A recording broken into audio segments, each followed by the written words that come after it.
చాణక్యుడు బాల్యంలో ఏమి జరిగింది? అతని తండ్రిని ఎందుకు చంపారు? అతన్ని ఎందుకు అవమానించారు? అతను చేసిన ప్రతిజ్ఞ ఏమిటి? ఈ ప్రశ్నలన్నిటికీ సమాధానం తెలుసుకోవాలంటే ఈ వీడియో చివరి వరకు చూడండి. భారత చరిత్రలో రాజకీయ బుద్ధి, వ్యూహం, దూరదృష్టి అనే పదాలకు ప్రతిరూపంగా నిలిచిన మహానుభావుడు చాణక్యుడు. ఒక అవమానాన్ని ఒక సామ్రాజ్య పతనంగా మార్చిన మహావ్యూహకర్త. రాజకీయాలను చతురంగంలా ఆడిన మేధావి. అసలు చాణక్యుడు ఎవరు? ఈ రోజు ఆ మహానుభావుని పూర్తి కథను తెలుసుకుందాం. చాణక్యుని అసలు పేరు విష్ణుగుప్తుడు. అతని తండ్రి పేరు చనకుడు, తల్లి పేరు దేవకి. జనకుడు గొప్ప పండితుడు. గౌతమీ నది తీరంలో ఆశ్రమం ఏర్పాటు చేసి విద్యార్థులకు వేదాలు, శాస్త్రాలు బోధిస్తూ ఉండేవాడు. దేవకి భక్తిపారాయణురాలు, ప్రశాంత స్వభావం కలిగిన స్త్రీ. కానీ వారి జీవితంలో ఒక లోటు ఉండేది. వారికి సంతానం లేకపోవడం. ఎన్నో సంవత్సరాలు గడిచినా వారికి సంతానం కలగలేదు. ఆ బాధ వారిని వేధిస్తూ ఉండేది. దేవకి తండ్రి శ్యామశాస్త్రి. ఆయన గొప్ప జ్యోతిష్య పండితుడు. శ్యామశాస్త్రి వారికి ఒక సలహా ఇచ్చాడు. విష్ణుమూర్తిని భక్తితో ప్రార్థించండి, మీ కోరిక తప్పకుండా నెరవేరుతుంది అని చెప్పాడు. వారు అదే విధంగా విష్ణుమూర్తిని ప్రార్థించారు. కొంతకాలానికి దేవకి గర్భవతి అయింది. ఈ విధంగా జన్మించిన వాడే భవిష్యత్తులో భారత చరిత్రను మార్చబోయే మహామేధావి చాణక్యుడు. అయితే చాణక్యుడు చూడటానికి అందంగా ఉండేవాడు కాదు. కోరపళ్ళు, వంకర కాళ్ళు, సన్నగా ఉన్న శరీరం, కఠినంగా కనిపించే ముఖం. అతని రూపం చూసి చాలామంది హేళన చేసేవారు.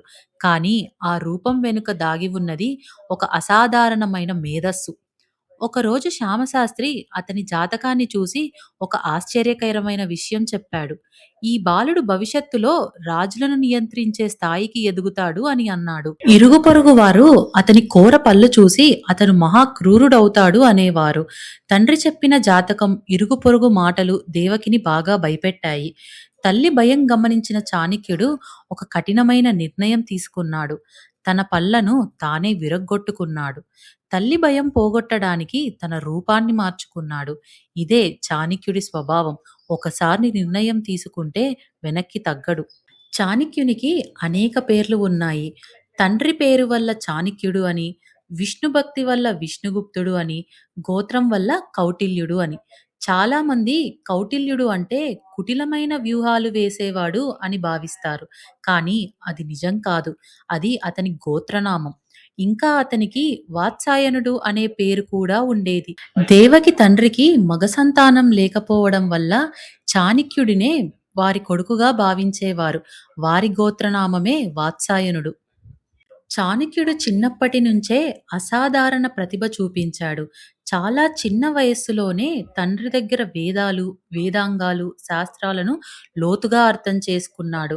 అతని విద్యాభ్యాసంలో ముఖ్యమైన స్థలం తక్షశిల. తక్షశిల సాధారణ విద్యా సంస్థ కాదు. అది ప్రపంచంలోనే అత్యంత ప్రాచీన విశ్వవిద్యాలయాల్లో ఒకటి. అక్కడ చాణక్యుడు ఆర్థిక శాస్త్రం, రాజనీతి శాస్త్రం, మనస్తత్వ శాస్త్రంలో ప్రావీణ్యం సంపాదించాడు. విద్యార్థిగా చేరి తర్వాత గురువుగా మారి అత్యంత గౌరవం పొందాడు. ఒకసారి ఆ కాలంలోని భారతదేశ పరిస్థితిని తెలుసుకుందాం. క్రీస్తుపూర్వం 600 ప్రాంతంలో చిన్న చిన్న రాజ్యాలు మాయమవుతూ పెద్ద రాజ్యాలుగా ఏర్పడుతున్నాయి. ఆ మహారాజ్యాల మధ్య పోటీ, యుద్ధాలు, అధికారం కోసం పోరాటాలు పెరిగాయి. గంగానది పరివాహక ప్రాంతాలు సారవంతంగా ఉండటం వల్ల వ్యవసాయం అభివృద్ధి చెందింది. ఇనుము వినియోగం పెరగడంతో పరికరాలు మెరుగయ్యాయి. వ్యాపారం వేగంగా విస్తరించింది. ఒక ప్రాంతం నుండి మరో ప్రాంతానికి వస్తువుల మార్పిడి పెరిగింది. దీంతో పన్నుల వ్యవస్థ ప్రారంభమైంది. ఈ సమయంలో మగధలో నందవంశంలోని మహాపద్మనందుడి పాలన కొనసాగుతుంది. ఆయనకి 8 మంది కుమారులు. వారందరినీ నవనందులు అని పిలిచేవారు. వారి పాలన చాలా కఠినంగా ఉండేది. చాణక్యుడి తండ్రి జనకుడు నందరాజుల అన్యాయాలను బహిరంగంగా విమర్శించాడు. దీంతో అతన్ని రాజద్రోహిగా భావించి మరణశిక్ష విధించారు. ఈ సంఘటన చాణక్యుని హృదయంలో అగ్ని రేపింది. తరువాత నందవంశంలో సింహాసనం అధిరోహించిన రాజు మహాపద్మనందుడి కుమారుడు ధననందుడు. అపారమైన సంపద, భారీ సైన్యం.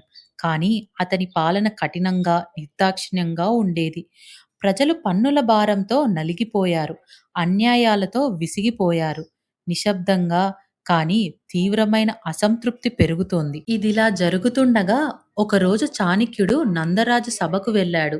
తన జ్ఞానాన్ని చూపించాలి అనుకున్నాడు. కానీ అతని రూపాన్ని చూసి రాజు నవ్వాడు. సభలోనే అవమానించాడు. జుట్టు పట్టుకొని బయటకు నెట్టివేశారు. ఆ క్షణంలో చాణక్యుడు ఒక శపథం చేశాడు. నందవంశాన్ని నేలమట్టం చేస్తాను, అది జరిగే వరకు నా జుట్టును ముడివేయను అని. అక్కడి నుంచి ప్రారంభమైంది భారతదేశ చరిత్రలోనే అత్యంత గొప్ప వ్యూహం. ఒక గురువు ఒక శిష్యుణ్ణి తయారు చేసి ఒక సామ్రాజ్యాన్ని నిర్మించిన కథ. ఆ శిష్యుడే చంద్రగుప్త మౌర్యుడు. చాణక్యుడు చంద్రగుప్తుణ్ణి ఎలా కనుగొన్నాడు? మౌర్య సామ్రాజ్యం ఎలా ఏర్పడింది? ఈ కథ మనం నెక్స్ట్ వీడియోలో తెలుసుకుందాం.